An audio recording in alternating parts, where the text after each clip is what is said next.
Hello, नमस्कार, आदाब, सत श्री अकाल और अस्सलाम वालेकुम। मैं हूं मोहम्मद अहमद काज़मी, लेकर आया हूं आपका पसंदीदा कार्यक्रम आपके रूबरू। आज एक बार फिर हम अविनाश काकड़े जी से मुलाकात कर रहे हैं। अविनाश काकड़े जी नागपुर में रहते हैं, गांधीवादी विचारधारा के लिए जाने जाते हैं और किसान सेवा संघ के अध्यक्ष हैं। बहुत ही बेबाक अंदाज में अपनी बात रखते हैं।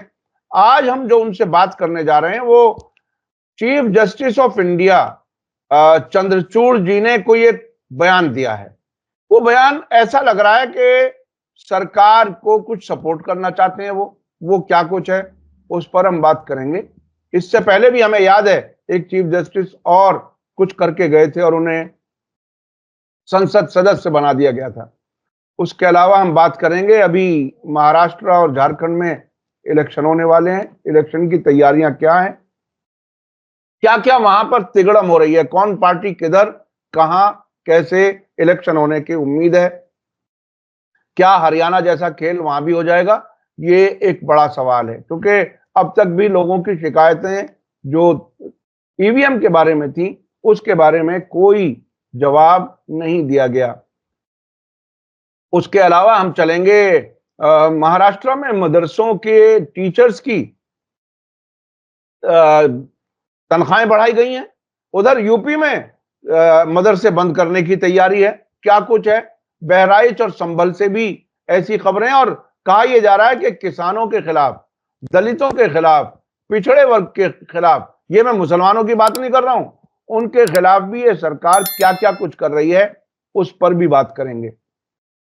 अविनाश काकड़े जी, वेलकम है आपका। मीडिया स्टार वर्ल्ड को आप समय दे देते हैं, उसके लिए शुक्रिया। आप अब से पहले भी अदालतों के रवैये पर, तरीके पर, और खुद चीफ जस्टिस ऑफ इंडिया के बारे में भी आपने कुछ अब से पहले भी बातें कही हैं। अब ये क्या कुछ होता जा रहा है, क्या क्या इशारे दे रहे हैं ये, जो उन्होंने कहा कि अदालत जो है वो अपोजिशन का काम नहीं कर सकती, तो क्या क्या कुछ कहना चाहते हैं? जी नमस्कार। अदालत क्या कहती है और क्या करती है, ये तो विरोधाभास हम कई दिनों से, कई सालों से देख रहे, दिन भी नहीं सालों से देख रहे।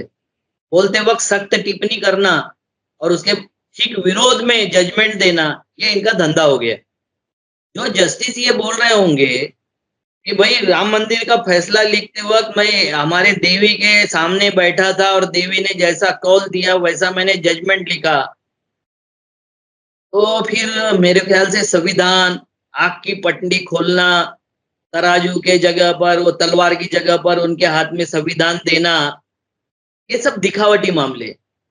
जैसे मोदी जी भी बहुत सारी दिखावटें करते हैं, बाहर जाते तो गांधी और बौद्ध का नाम लेते हैं और यहाँ आते हैं तो नफरती चिंटुओं का समर्थन करते, गौ हत्या वाले को समर्थन करते हैं, मॉब लिंचिंग वालों का समर्थन करते हैं। वो खुद बोलते हैं कि मैं जातिवाद धर्मवाद नहीं करता और कपड़े से वो किसी का धर्म पहचान लेते हैं, खाने के स्टाइल से वो धर्म पहचान लेते हैं। वो बोलते हैं मैं हिंदू मुस्लिम नहीं करता और उनका हर भाषण हिंदू मुस्लिम के बिना शुरू नहीं होता, उनका हर प्रवक्ता हिंदू मुस्लिम के बिना बात नहीं करता। जब भी बात करेंगे अफगानिस्तान में क्या हो रहा है, पाकिस्तान में क्या हो रहा है, बांग्लादेश में क्या हो रहा है, अरे आपके बहराइच में क्या हो रहा है, मणिपुर में क्या हो रहा है, महाराष्ट्र में क्या हो रहा है, मध्य प्रदेश में क्या हो रहा है, उत्तर प्रदेश में क्या हो रहा है, इस पे कभी बात नहीं करोगे। आप क्या वहां के हो खलीफा? आप क्या तुर्कस्तान के खलीफा हो? आप अफगानिस्तान और पाकिस्तान के खलीफा हो? कहाँ के हो आप? आपको किस लोगों ने चुना था? 600 करोड़ लोगों ने नहीं चुना था आपको। आपको यहाँ से 130 करोड़ लोगों ने चुना था। तो 130 करोड़ की बात करोगे कि विश्व गुरु बनने में आपका मणिपुर भूल जाओगे और यूक्रेन में जाके उनका युद्धबंदी करोगे, वहां जाके वो पैलेस्टाइन और इजराइल के बारे में बात करोगे, यहाँ की बात कब करोगे? तो ये सब नौटंकी है, पूरी की पूरी, पूरी टोटल नौटंकी है। उसी इस पे सुप्रीम कोर्ट चल रहा है। सुप्रीम कोर्ट बोल रहा है मुझे तो ये चिंता हो रही है कि रिटायरमेंट के बाद मुझे कैसे याद किया जाएगा। तुमने जैसे जजमेंट दिए वैसे याद किया जाएगा, तुमने जो बकवास किए वैसा ही तुमको याद किया जाएगा। और कैसे याद किया जाएगा तुमको? तुम क्या विशेष हो? तुमने भी वही धंधा किया।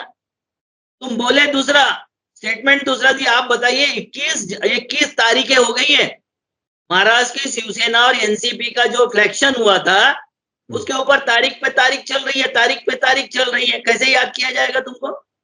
अब बताइए कैसे याद करेंगे? कोई भी आंदोलन, किसान आंदोलन के बारे में कैसे याद किया जाएगा तुमको?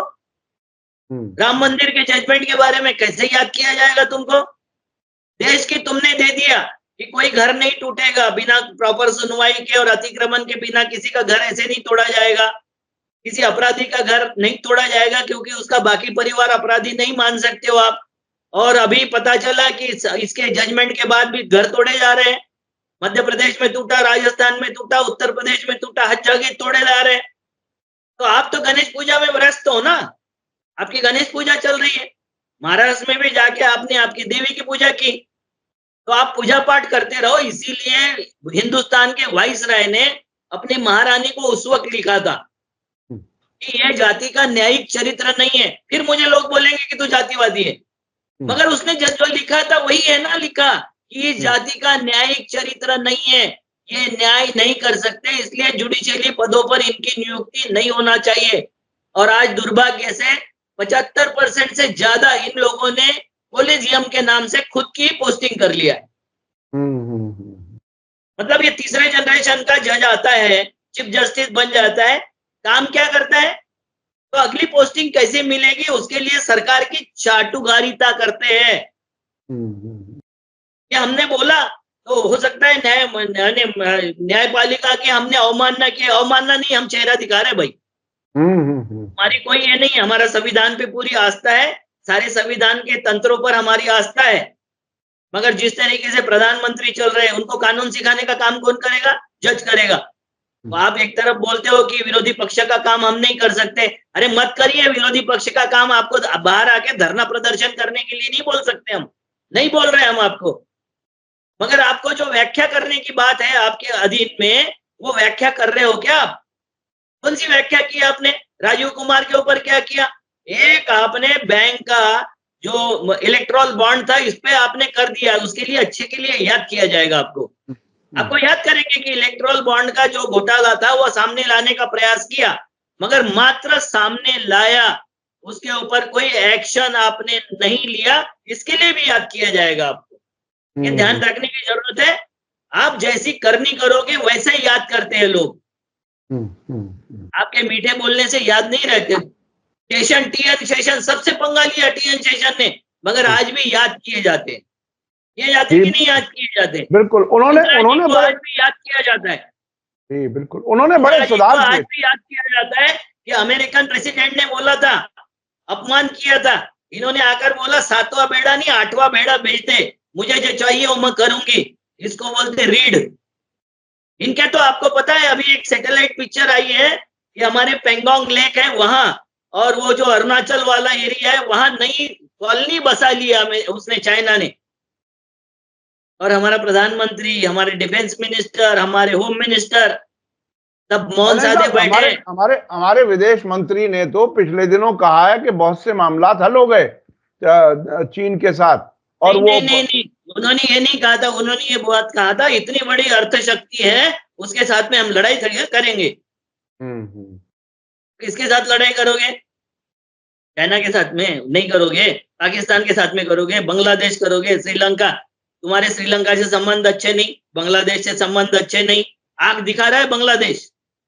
बिल्कुल बिल्कुल। थोड़े से भी आपने इकोनॉमी कस दिए तो बांग्लादेश में भूखे मरेंगे, खाने के लिए नहीं रहेगा। मगर वो रीड आपके पास नहीं है।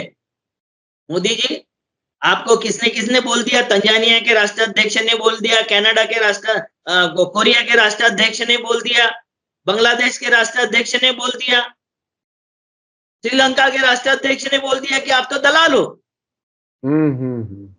ये बातें ये शायद पहली बार ऐसा हो रहा है कि कई मुल्कों की तरफ से खुल करके कहा गया। रफाइल तक में भी ये बात सामने आई थी जर्मनी की तरफ से। तो ये दलाली और अपने दोस्तों को कारोबार दिलवाना, ये इनका एक रेगुलर एक काम हो गया। अच्छा, अब मैं थोड़ा सा आगे बढ़ना चाहता हूं। ये खुद हाँ जी नहीं, ऐसा नहीं। केजरीवाल ने जो विधानसभा में कहा था ये उसकी नहीं है, ये अडानी का नहीं है फैक्ट्री, ये फैक्ट्री और किसी की है। देखो मैं आपको बता देता हूँ, इस देश में 2000, 5000, 7000 करोड़ की ड्रग पकड़ी जा रही है जगह जगह। एक आदमी क्रिमिनल जेल में बैठ के 700 जनों का फेसबुक से गैंग बना लेता है और वहां से वो किसी की भी हत्या करता है। मतलब कनाडा के प्राइम मिनिस्टर है, कनाडा का जो वहां का क्या बोलते हैं पुलिस विभाग का प्रमुख है, अमेरिकन जो कोर्ट है, वो सब बोलता है कि तुम्हारे यहाँ के इस आदमी ने मारा और उसके साथ में बिश्नोई ने मारा और उसके साथ में अमित शाह का इन्वॉल्वमेंट है। डोभाल के लिए अरेस्ट वारंट निकल जाता है, रॉ के एजेंट के लिए अरेस्ट वारंट निकल जाता है, आपके एम्बेसी के अधिकारियों को वहां से भगा दिया जाता है, उनके अगेंस्ट वारंट निकल जाता है। तो ये क्या चल रहा है दुनिया में हमारे नाम से? ये हिंदुस्तान के नाम से जो बुद्ध और गांधी का देश आप ही चिल्लाते हो ना जाके सब जगह। आपने गोडसे का देश थोड़ी चिल्लाते हो, परशुराम का देश नहीं चिल्लाते हो, हत्यारों का देश नहीं करते। बोलो ना फिर कि हमने अभी टिल्ट कर लिया है, हम बुद्ध गांधी का नाम नहीं लेते, हम हत्यारों का नाम लेते हैं और हत्या करके माफी मांगने वालों का नाम लेते। बोलिए, हमें कोई आपत्ति नहीं। लेकिन वो उस पे बोलेंगे नहीं, और लेकिन काम वही करना है जो नफरत बढ़ाने वाले और देश के खिलाफ काम करने वाले लोग हैं, उन्हीं के साथ, उन्हीं को आइडियल समझना है। अच्छा, अब इलेक्शन आ रहे हैं आपके महाराष्ट्र में, और हरियाणा में जो कुछ हमने देखा वो हमारे सामने है। अभी आपको क्या लगता है, महाराष्ट्र के इलेक्शन किस तरफ जाएंगे, क्या होगा? अपोजिशन की तैयारी कैसी है? बीजेपी किस तरह से वहां पे अपनी तैयारी कर रही है? क्या कुछ है, कुछ बताएंगे हमें? जी जी, बिल्कुल जरूर बताऊंगा। देखो, महाराष्ट्र के इलेक्शन में लड़ाई कैसी है, तो एक तरफ है Modi, Shah, Hindutva, BJP, Bhagwat, RSS, Adani, Ambani, money power, system, चुनाव आयोग, मीडिया, रोमर फैलाने वाली गैंग, मोकरिंग गैंग, अफवाह फैलाने वाली गैंग, ये एक तरफ है। ये सारी एक तरफ है, जनता दूसरी तरफ है। इलेक्शन, फिर से मैं बोल रहा हूं, ये इलेक्शन कांग्रेस वर्सेस बीजेपी नहीं है, जनता वर्सेस बीजेपी है। जनता तो लड़ लेगी बीजेपी के साथ में, उसको हरा भी देगी, मगर हमारे जो नेता है जो उनके विरोध में लड़ रहे हैं, उनको क्या देखना है? उनको देखना है कि भाई आपके सीएम बनने की पहल आपने क्या, एक बताइए मुझे, उद्धव ठाकरे जी के साथ में सिंपैथी है। ये महाराष्ट्र की जनता बोलती है कि उनके ऊपर अन्याय हुआ है और उन्होंने जिस हिस्से खुले दिल से छोड़ दिया कि भाई मैं सत्ता का लोलुप नहीं हूं, मैं सत्ता की कुर्सी पर चिपक के नहीं रहता, उन्होंने तुरंत जैसे ही उनको लगा कि मुझे बहुमत नहीं मिल सकता, छोड़ दिया। हालांकि सुप्रीम कोर्ट ने बोला कि ये रिजाइन नहीं देते तो हम इंस्टॉल कर देते इनको, इनकी सरकार फिर से बनवा देते, मगर उसकी उन्होंने चिंता नहीं की। तो अभी तक कांग्रेस उनको क्यों नहीं कैश करना चाहती? जब उन्होंने बोला था कि प्रेसिडेंट इसका कैंडिडेट जो है सीएम का घोषित कर दो, राहुल गांधी जी को सामने आके उनको कैसे सीएम कैंडिडेट घोषित करना था। जैसे नीतीश कुमार के एमएलए कम है, मगर बीजेपी को पता है कि उसके प्रति वहां एक सिंपैथी लहर है, हमको अगर सत्ता में आना है, ये कांग्रेस कब करेगी, पहली बात। दूसरा, आपको यह समझना चाहिए कि हिंदुत्व का जब प्रचार करते हैं तो शिवसेना का एक इमेज है। उन्होंने बोला है कि हम हिंदू है, मगर हम जनेऊ और चोटी वाले हिंदू नहीं है, कर्मकांडी और झंझट लगाने वाले हिंदू नहीं है, हम हिंदुत्ववादी नहीं है, हम हिंदू है, प्रबोधनकारी हिंदू है, हिंदुत्ववादी काटपीट वाले कटेंगे और बटेंगे वाले हिंदू हम नहीं है। तो ये जो लोहा लोहे को काटता है, इसका कैश करना चाहिए था। उनकी इमेज साफ सुथरी थी, उनका नेतृत्व महाराष्ट्र ने मान्य कर लिया था। कोरोना काल में जिस तरीके से उन्होंने शासन चलाया, पूरे जगह से, वर्ल्ड से जितने भी लोगों ने शासन अच्छा चलाया, उसमें उनका नंबर है कि इस आदमी ने अच्छा शासन चलाया। उसके बाद में जनता की सहानुभूति उनके साथ में। अभी दशहरा रैली आपने देखा होगा, इतनी बड़ी भीड़ जिस वक्त बाला साहब जी के साथ इसमें आती थी, उतनी भीड़ यहाँ आई। और ये जो है Uddhav Thackeray son of soil है, गुजराती के विरोध में, गुजराती सेंटिमेंट के विरोध में इनका उपयोग किया जा सकता है। क्यों नहीं किया जा रहा है? गुजरात इसके विरोध में शरद पवार जी तो कह चुके हैं कि हम सीएम की रेस में नहीं है। मतलब आप बताइए मुझे कि 37 सीटों पर लड़ा के कांग्रेस ने 7 सीटों पर दोस्ताना लड़त किया फारूक अब्दुल्ला जी के साथ में और उसके उमर अब्दुल्ला के साथ में, और मात्र 6 सीटें जीते तुम। 15% तुम्हारा सक्सेस रेट है। और उन्होंने 57 सीटें लड़े, 42 सीटें जीते, उनका 75% सक्सेस रेट है। तुम्हारे साथ जहां भी लोग होते हैं, जहां भी सहयोगी संगठन होते हैं, सहयोगी लोग होते हैं, तो तुम जीतते हो, क्योंकि तुम्हारे पास संगठन है नहीं। मैंने एक बड़े नेता से जब डिस्कशन किया था, मैंने पूछा था कि कांग्रेस प्रशिक्षित क्यों नहीं करती कार्यकर्ताओं को, तो उन्होंने कहा था कि कांग्रेस एक कैडर की पार्टी नहीं है। मैं बोला मान गया मैं, कैडर की पार्टी नहीं है, मगर कार्यकर्ताओं की पार्टी है कि नहीं है? अगर कार्यकर्ता नहीं होगा तो आपके C-17 फॉर्म कौन इकट्ठा करेगा? ईवीएम को स्ट्रांग रूम तक पीछा कौन करेगा? स्ट्रांग रूम में पहुंचने तक स्ट्रांग रूम की चौकीदारी कौन करेगा? गिनते के आखिरी वोट तक आंखों में तेल डालकर बैठने वाला कार्यकर्ता कौन होगा? कलेक्टर से विजयी होने पर प्रमाण पत्र प्राप्त करने तक उसके छाती पे बैठने वाला कौन होगा? ईवीएम चेकिंग का ट्रेनिंग कौन देगा? किसको दोगे? कौन देगा और किसको देंगे? ईवीएम के सील करने की ट्रेनिंग किसको दी जाएगी? C-17 फॉर्म पर सारे वोटों की संख्या की नोट एंट्री कौन करवाएगा? चुनाव आयोग की तरफ से दी जाने वाली करस्पॉन्डेंस कौन करेगा? फॉर्मेट की जानकारी कौन लेगा? उनके साथ में कंप्लेंट्स करना है तो कौन करेगा? और सारे अधिकारियों के नंबर लेके वक्त बेवक्त वीडियो निकाल के, न्यूज निकाल के वो भेजने का काम पार्टी ऑफिस को कौन करेगा? तो कांग्रेस अगर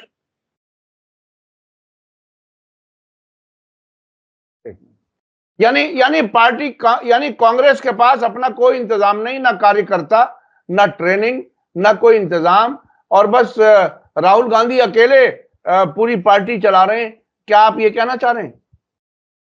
जी यही है, यही है।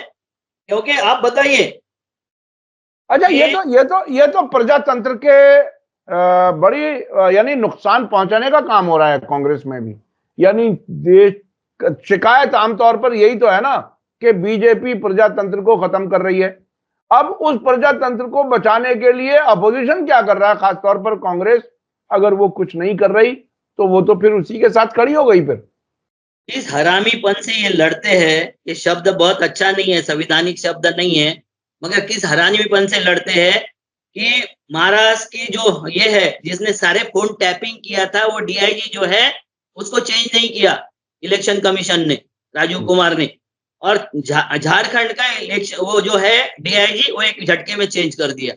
यहाँ के लोगों ने बोला चेंज करो, ये तो इन्वॉल्व है, बीजेपी के साथ में डायरेक्ट इन्वॉल्व है, उसको चेंज नहीं किया। आप मुझे बताइए कि ये क्रोनोलॉजी को समझिए जरा कि ये कैसे लड़ रहे। देखो 12 अक्टूबर को बाबा सिद्दीकी की हत्या हुई, और जिसने हत्या किया उसको हिंदू डॉन करके प्रोजेक्ट किया जा रहा है। जो आदमी उम्र की 21 साल से जेल में बंद है, 37 साल का हो गया, 15-16 साल से वो जेल में बंद है, जेल से उसने सारा ऑपरेशन चलाया। जेल डायरेक्ट हमारे अमित शाह जी के नियंत्रण में है। अमित शाह जी ने एक फरमान निकाला है 268A में कि इसको कहीं साबरमती के बाहर निकाला नहीं जाएगा, कोर्ट के आदेश के बाद भी उसको इन्वेस्टिगेशन के बाहर नहीं लिया जाएगा। सारे पुलिस वाले, सारे लोग इन्वेस्टिगेशन उसी साबरमती जेल में करेंगे और वहां के स्टाफ के हाजिरी में करेंगे। बात समझो इसको। कनाडा बोल रहा है ये इसका इन्वॉल्वमेंट है, अमेरिका बोल रहा है इसका इन्वॉल्वमेंट है, हर हत्या में उसका इन्वॉल्वमेंट साबित हो रहा है, हर हत्या में उसका नाम आ रहा है, वो खुद भी रिस्पॉन्सिबिलिटी लेता है, और उसके लिए हम इतनी सुरक्षा अरेंज कर दी। तो आप मुझे बताइए कि 12 अक्टूबर 2024 को क्यों किया? क्योंकि हमारे अजीत पवार जी से इनको मुस्लिम तोड़ना था। मराठा पहले ही टूट गया, दलित इसके बाद भी टूट गया, और अन्य जातियां टूट गई, मतलब एक आदमी समाप्त हो गया। आपका सहयोगी जो इनके साथ में जो जाते हैं कैसे समाप्त होते हैं देखिए।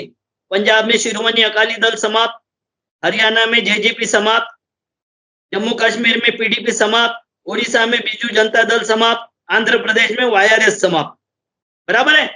अब ये महाराष्ट्र में वो हमारे सीएम बोल रहे थे एकनाथ जी शिंदे, ये कौन है, वो हमारे प्रदेश में क्या करेगा, हम उसकी ऐसी तैसी कर देंगे। किसके बारे में बोले थे? बिश्नोई के बारे में, मतलब उनका भी समाप्त। इस साला सीएम रह के कुछ नहीं कर सकते ये, इनकी हैसियत कुछ नहीं है। होम मिनिस्टर ने उसको खुली छूट दे दी है। Central home minister, state home minister दोनों चाहते हैं कि ये हो जाए। उसके बाद में 18 अक्टूबर 2024 को गौरी लंकेश का जो आरोपी है श्रीकांत, जिसको श्रीका बोलते हैं, उसको सिंधी सेना में ज्वाइन कर लिया गया। उसका कितना बड़ा सत्कार समारंभ हुआ। आप जो बोलते हैं ना कि मुसलमानों के बारे में होता, नहीं ऐसा नहीं, सबके बारे में ऐसा ही, चाहे आदिवासी, इनके विरोध में जो बोलता है उसके विरोध में करते हैं। उसकी हत्या कर देंगे, उसको हत्या करने वालों का सम्मान करेंगे। बिल्किस बानो के इसमें नहीं हुआ ये। आप ये बताइए गौरी लंकेश मुसलमान है क्या? बिल्कुल बिल्कुल। लोग का भी उतना ही सम्मान किया इन्होंने, पूरे ढोल नगारों के साथ में उनका सेलिब्रेशन किया इन लोगों ने, और इसको सिंध सेना में शामिल कर लिया, जिसका नाम है श्रीकांत। अब ये इसके बाद में 20 अक्टूबर 2024 को देख लो कि हरियाणा के तर्ज पर महाराष्ट्र में भी सैकड़ों इनके जत्थे सक्रिय हो गए, ऐसा इनका कहना है। और इसके अगेंस्ट में ये क्या करने वाले, 1,25,000 चूहा मीटिंग, छोटी छोटी मीटिंग जो होती है घरों में, बस्ती में, मोहल्ले में, चौराहे पर, ये मीटिंग ये करने वाले हैं। और कांग्रेस के पास तो बोलने भी वाले लोग नहीं है। 125 नहीं, 12,000 मीटिंग नहीं कर सकते है। 12,000 छोड़ो, 1200 मीटिंग करने के लिए लोग नहीं है इनके पास में। ये कैसे लड़ेंगे उनके विरोध में? ये हवा की बातें करते रहते। और इसमें देखो 2-3 बातें, 4 बातें बहुत महत्वपूर्ण है कि ये आरएसएस और बीजेपी मिलकर हिंदुत्व का अंडर करंट निर्माण कर रही है महाराष्ट्र में, जिसमें बिश्नोई को प्रोजेक्ट किया जा रहा है, जिसमें विशालगढ़ वाला मामला प्रोजेक्ट किया जा रहा है, जिसमें और कुछ मामले प्रोजेक्ट किए जा रहे हैं। जैसे उत्तर प्रदेश तो इसकी प्रयोगशाला है ही। जिस तरीके से उस बच्चे को मरने के लिए छोड़ दिया, उसकी विधवा रो रही है। ये किसी के नहीं, ऐसा संघ किसी का सगा नहीं जिसको इसने ठगा नहीं।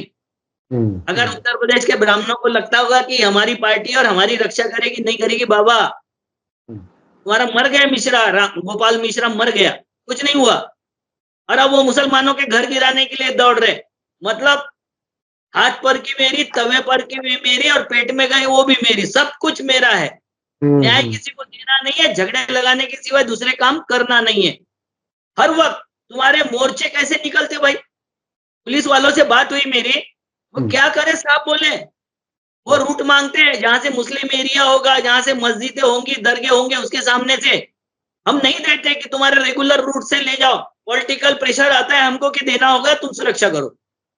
अब क्या सुरक्षा करेंगे, किसकी सुरक्षा करेंगे, कैसे बोलेंगे? मतलब हम सबको घर में बंद तो नहीं करेंगे। तो ये जो चेहरा चल रहा है, ये देखिए, तो मराठी अस्मिता कैश करना होगा तो उद्धव ठाकरे को प्रोजेक्ट अभी करना चाहिए था। शिंदे का झूठा चेहरा बेनकाब करने के लिए भी वो चाहिए थे। उद्धव सरकार की ईडी, सीबीआई और आईटी ने कैसी तोड़ी उसकी, अगर आपको सहानुभूति, जो सिंपैथी वेव्स होती है, वो सिंपैथी वेव अगर कैश करना है तो उद्धव ठाकरे जी को हमको सीएम प्रोजेक्ट करना चाहिए था। राहुल जी ने इनिशिएटिव लेके प्रोजेक्ट करना चाहिए था। तो इनके 2-4-5 सीएम घूम रहे कांग्रेस के, हर एक को होने के ख्वाब पड़े हैं, और ये सीटें बेच रहे हैं सर। मैं लिटरली बोल रहा हूँ, समझौता बीजेपी के साथ में कि तुम्हारी एक सीट, भाई तुम्हारी हम ये सीट में विरोधी कोई देंगे नहीं, तुम हमारी 4 सीटें आने दो। अब एक जिले में 4-4 सीटें हैं, किसी एक कांग्रेसी ने बेच दिया तो बाकी सीट क्या होगा? 4 तो वैसी गई, 2 वैसी ले जाएगा। तो कहां से कांग्रेस जीतेगी, किस तरीके से जीतेगी? यानी अभी से हारने की तैयारी है, अभी से हारने की तैयारी पूरी। और अगर महाराष्ट्र में भी कांग्रेस हार गई तो मोदी की दमदार वापसी होगी, और वो फिर 2024 के पहले के जिस तेवर में था उस तेवर में मोदी आ जाएगा, और ये सारा का सारा पाप कांग्रेस का होगा। और किसी को आप दोष नहीं दे सकते, क्योंकि उन्होंने कितने तरीके से काम किया। तो हिंदुत्व का काम कर दिया, गार्डनिंग इक्विपमेंट से लेके तो बर्तन के मुफ्त बांट दिया। लाडली बहन, जिनको ये बोलते हैं कि वो क्या बांटते हैं, रेवड़िया बांटते हैं, तो ये पॉपुलर स्कीम जितनी लाया, लाडली बहन, लाडली भाई, ये फलाना ढिकाना, वो सब। और मोदी शाह का जो आपस में गिला शिकवा था, ये भी उन्होंने समाप्त कर दिया। आपस में गिले शिकवे अब कोई बचे नहीं है, सब एक ताकत से, क्योंकि सबको पता हो गया हम बिखरेंगे तो हमारी सत्ता चली जाएगी। और ना आरएसएस सत्ता खोना चाहता है, क्योंकि उनको पता है, भय व्याप्त है सर, महाराष्ट्र के ब्राह्मणों में भय व्याप्त है कि अगर सरकार चली गई तो ये जिनके लोगों को हमने ठगा, जिन लोगों को हमने मूर्ख बनाया, वो घर में घुस के मारेंगे। और ये सच्चाई है। इतना इतना क्रोधित हो चुका है जनमानस कि आप समझ में नहीं आता है उनको कि क्या करना चाहिए और किस तरीके से करना चाहिए। और ये अगर ये हारी हुई जीती हुई लड़ाई अगर ये हारते हैं तो कुछ नहीं। आप बताइए कि कल से 2 दिन से बीजेपी की लिस्ट आ गई। कोई नहीं बोल रहा है कि तावड़े बंधुओं को आपस में 2 भाइयों को टिकट दे दिया, बावनकुळे की सावरकरी को गांठ के दे दिया, कितने लोगों के भतीजे को टिकट दिया, कितने के बेटे को दिया, कितने के बहुओं को दिया, कितने के बेटियों को दिया। परिवारवाद का नारा लगाने वाली पार्टी 92 टिकट में मैं बताता हूँ 22 टिकट इन्होंने परिवार में दिए। यानी बीजेपी वही काम करती है जिसके लिए दूसरी तरफ परिवारवाद का जो है। लेकिन ये बहुत बड़ी बात है कि मोदी को मजबूत करने में कांग्रेस ही काम कर रही है। ये बहुत ही बड़ी बात आपने कही है। ये जो स्लीपर सेल है ना, स्लीपर सेल बीजेपी के और आरएसएस के स्लीपर सेल कांग्रेस में काम कर रहे हैं। कुछ लोग डर से कर रहे हैं, कुछ लोग अपनी सीट के एक्सेप्ट करने के लिए कर रहे हैं, कुछ लोग प्रलोभन से कर रहे हैं और कुछ लोग वैचारिक है। अच्छा, ये क्या हो रहा है कि महाराष्ट्र में मदरसों के टीचर्स की तनख्वाह बढ़ाई जाती है, यूपी में मदरसे बंद किए जाते हैं। क्या वहां मुसलमान कुछ ज्यादा इन्हें वोट दे सकते हैं क्या? कोई नहीं देगा, कोई नहीं देगा। वो इसलिए आया था कि वो ओवैसी ने बोला हम यहाँ लड़ेंगे, तो चॉकलेट देना है ना, फिर किसी को चॉकलेट देना है, वो चॉकलेट है और कुछ नहीं है। महाराष्ट्र का खजाना खाली है। चुनाव के बाद में 2 महीने 3 महीने पेमेंट नहीं हो सकता। अगर इन्होंने ये नहीं लिया, मतलब कर्जा नहीं लिया, तो पेमेंट नहीं होगा। ये स्थिति है। यहाँ हमारे यहाँ कार्टून घूम रहे थे कि तिजोरी में 10 रुपए पड़े हैं, तो ये 10 रुपए किसी को दे के वोट आ सकता है। वो शिंदे जी बोल रहे अपने खजाना को, सेक्रेटरी को बोल रहे ये 10 रुपए दे के भी कोई वोट आ सकता है, तो इसको दे दो, बांट दो। हमारे यहाँ रोड के हजारों करोड़ के ठेके दिए गए और उनको एडवांस दिया गया। जैसे इलेक्ट्रोल बॉन्ड से धन उगाई हुई, वैसे रोड के नाम से एडवांस देके और उसमें पैसे ले लिए। इलेक्शन उस पैसे से लड़ा जा रहा है। और वो नितिन गडकरी जी उसको मैनेज कर रहे हैं। नहीं, महाराष्ट्र स्टेट ने दिए रस्ते के काम। नितिन गडकरी को तो किनारे लगा दिया सबने मिलके। जी। कोई बहुत अच्छा मामला नहीं है, मगर आपको एक बात बता देता हूँ कि यहाँ 2-3-4 बातें बहुत अच्छी है। यहाँ सहयोगी दल है साथ में, 2-2 सहयोगी, 3-3 सहयोगी दल इनके साथ में है। 50% से ज्यादा यहाँ मध्यम वर्ग है। आने के चांसेस क्यों हैं ये बता रहा हूं मैं। किसान भी परेशान है, फुले शाह अम्बेडकर की विरासत भी परेशान है। ऐसे इसमें हम क्या शगर कर ले, तो मुझे लगता है कि कांग्रेस की सरकार बन सकती है। मगर कांग्रेस ने अगर सीटें बहुत लिया और वही रिजल्ट दिया जो जम्मू कश्मीर में दिया, वही रिजल्ट दिया जो हरियाणा में दिया, तो फिर यहाँ भी बीजेपी की सरकार दोबारा लौट के आएगी। ये मैं बताना चाहता हूँ। ये हर चीज में फेल है, कांग्रेस हर चीज में फेल है। इनके अपने अभी लड़ाई हो रही है, अभी तक सीटों का कुछ फिक्स नहीं हुआ, क्योंकि अभी सीट किसको किसको छूटेगी इसके ऊपर लड़ाई कर रहे हैं। उद्धव ठाकरे के साथ में रेगुलर लड़ाई हो रही है, रेगुलर। अभी बीच में आया था उनके वो जो है राउत, और राउत जी ने बोला था कि मैं ये नाना पटोले होगा तो मैं बैठूंगा ही नहीं वहां, उस मीटिंग में नहीं बैठूंगा। अब एन क्रुशियल वक्त पर अगर बड़े नेता एक दूसरे के साथ में बैठने को तैयार नहीं, इनका तल्ख लहजा हो गया है, कैसे चलेगा? तो ये तो बहुत खतरनाक सूरत हाल बनती है फिर तो। अच्छा, ये जो अभी कुछ हरियाणा में शाह साहब 110-115 सीटें मांगे थे शिंदे जी ने, उनको बोला शट अप, ज्यादा होशियारी नहीं चलेगी, हम जितना देंगे उतना लेना, चुप हो गए। तो ये बहरहाल बहुत ही तकलीफदेह अफसोसनाक सूरत हाल है। महाराष्ट्र की भी कोई बहुत ज्यादा उम्मीद नहीं। आपने कहा कि अगर समझदारी से इलेक्शन लड़ लें तो शायद कांग्रेस संभाल ले जाए, लेकिन अभी हालात कोई बहुत अच्छे नजर नहीं आ रहे। की वजह से सरकार आ सकती है, कांग्रेस की औकात नहीं है। कितने कैंडिडेट गिना सकता हूं कि उनको दोबारा टिकट देने से वहां सीटें नहीं आएगी। 100% और उन्हीं को टिकट देंगे, ये बदलने का कोई प्रयास नहीं करते।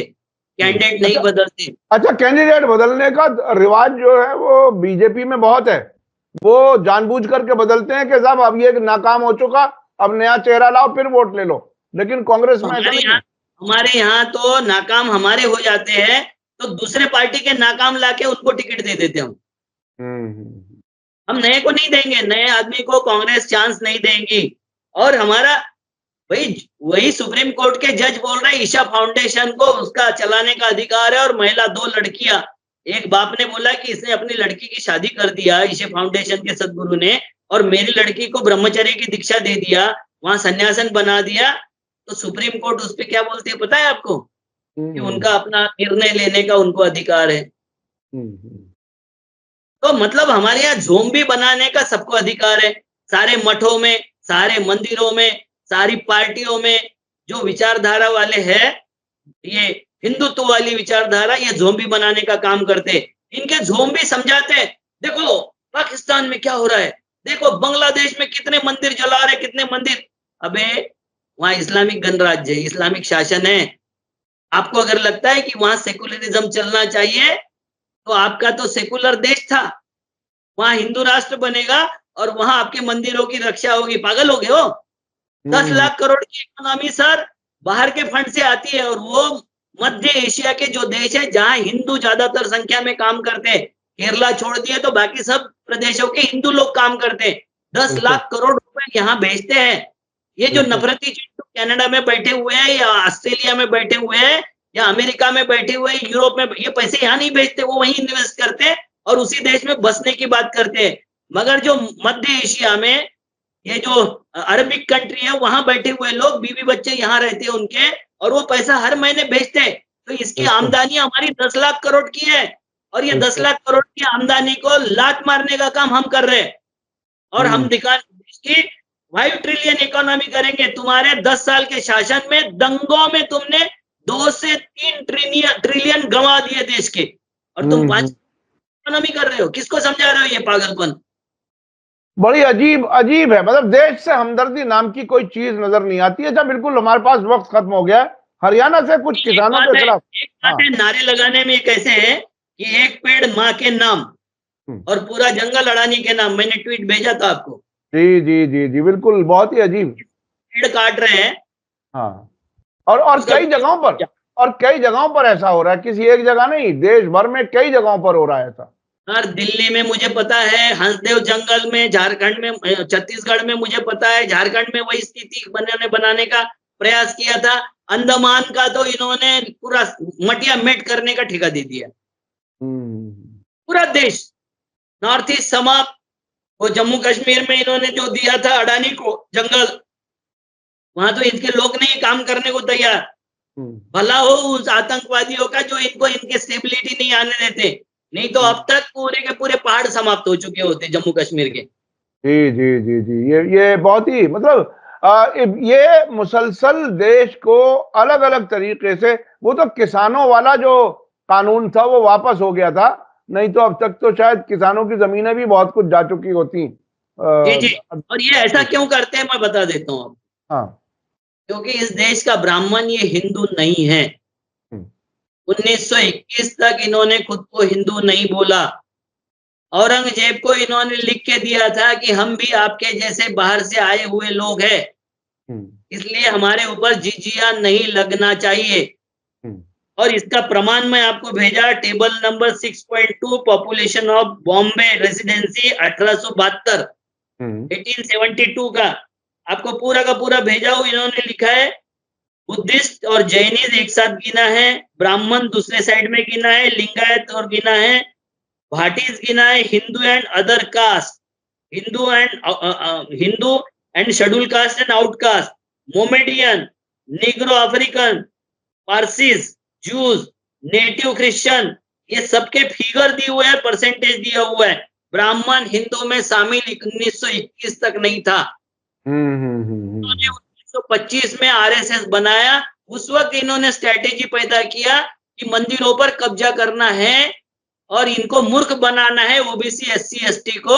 तो हमको मुसलमानों के विरोध में जो फौज लगेगी वो यही लगेगी, यही मूर्खों की फौज लगेगी जिनको मुसलमानों के विरोध में लड़वाना है तो हिंदू बना देंगे, और जब नहीं लड़वाना है तो ये SC ST OBC रहेंगे, ये शूद्र रहेंगे, इनका ही शोषण करेंगे। आपको हर पता तरह है से शोषण, हर तरह से आनंद शोषण करने। आनंद डिस्ट्रिक्ट में 27 साल के एक हिंदू युवा ने एक दलित युवा को, 21 साल के दलित युवा को गला काट के हत्या कर दी, क्योंकि वो गरबा देख रहा था छुप के।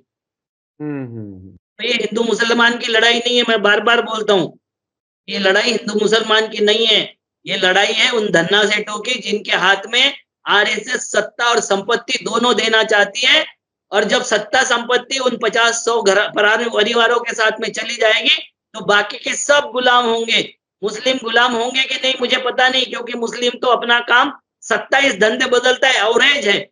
मुसलमान 27 धंधे बदलता है। ये तो किसान सदियों से और पीढ़ियों से किसानी करते जा रहे। इनका बाप कपास बोता था, आज भी बेटा और नाती भी कपास ही बो रहा है। ये हिम्मत नहीं करते, तो मुसलमान तो उसमें सर्वाइव कर जाएंगे। हिंदू कैसे सर्वाइव करेंगे? जो खुद को हिंदुओं के झंडा बरदार बोलते हैं, वो कैसे सर्वाइव करेंगे? ये समस्या है आज। जी जी जी, ये यानी खुद ये परेशानी ज्यादा उन हिंदुओं की है जो दलित हैं, पिछड़े हैं, कमजोर हैं, उनको ज्यादा मुश्किल आएगी, किसानों को ज्यादा मुश्किल आएगी, आप ये कह रहे हैं। बहुत बहुत शुक्रिया आपका, आपसे बात करके हमेशा नई इंफॉर्मेशन हमें मिलती है। आपने जो बताया, ये ज्ञान बांट रहे अपने धनखड़, जगदीप धनखड़, ये ज्ञान बांट रहे कि बच्चे बाहर क्यों पढ़ने जाते हैं, यहीं पढ़ना चाहिए, और यहाँ के सारे स्कूल कॉलेज बंद कर देंगे, ये सरकारी स्कूलें बेच देंगे, जिला पंचायत की स्कूल बेच देंगे, कॉर्पोरेशन की स्कूल बेच देंगे, प्राइवेट स्कूलों में पैसे देने की औकात नहीं है हमारी, और हमको अगर लोन लेके पढ़ाना है तो ये हमको ज्ञान बांटेंगे कि बाहर क्यों जा रहे हो। और सबको अनपढ़ रखने में बड़ा फायदा है।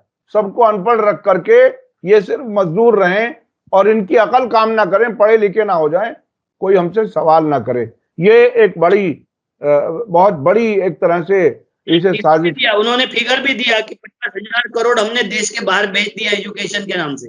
जी जी जी जी, बिल्कुल बिल्कुल, वो तो इसी तरह से आपके जो हर मोदी जी जो घोषणा करते कि हर दिन एक यूनिवर्सिटी बन रही है, हर दिन एक मेडिकल कॉलेज बन रहा है, हर दिन एक इंजीनियरिंग कॉलेज, एम्स बन रहा है, तो बाहर क्यों जा रहे हैं लड़के? हाँ, और देखिए कमाल ये है कि प्रधानमंत्री होते हुए ये सब बोलते हैं और आंकड़े कभी मतलब खुल करके नहीं आते। कोई RTI डाल दे, पूछ ले कि कौन कौन से एम्स बने, कहाँ कॉलेज खुले, तब खामोश हो जाएंगे, तब कहेंगे कि ये इंफॉर्मेशन नहीं मिलेगी। बहुत बहुत शुक्रिया अविनाश काकड़े जी, आप हमें समय दे देते हैं, उसके लिए बहुत हम शुक्रगुजार हैं। और कई आपने अहम बातें की, खास तौर पर आपने बताया कि ब्राह्मण हिंदू नहीं थे 1927 तक भी, तो ये एक बहुत ही अहम बात है। 25 के बाद हिंदू बनाया गया खुद को जी, और 25 के बाद हिंदू बनाया गया। ये देखिए क्या सियासत क्या क्या करा देती है, मजहब भी बदलवा देती है, क्या क्या करती है, ये बहुत ही अजीब सी बातें हैं। बहुत बहुत शुक्रिया। इसी के साथ मुझे दीजिए इजाजत। धन्यवाद, शुक्रिया। जय भारत, जय हिंद। मीडिया स्टार वर्ल्ड के और वीडियो देखने के लिए हमारे चैनल को सब्सक्राइब करें और सीधे नोटिफिकेशन पाने के लिए बेल आइकन दबाएं। और अगर हमारी खबर सच्ची और अच्छी लगे तो अपने व्हाट्सएप, इंस्टाग्राम, फेसबुक और ट्विटर अकाउंट पर जरूर शेयर करें।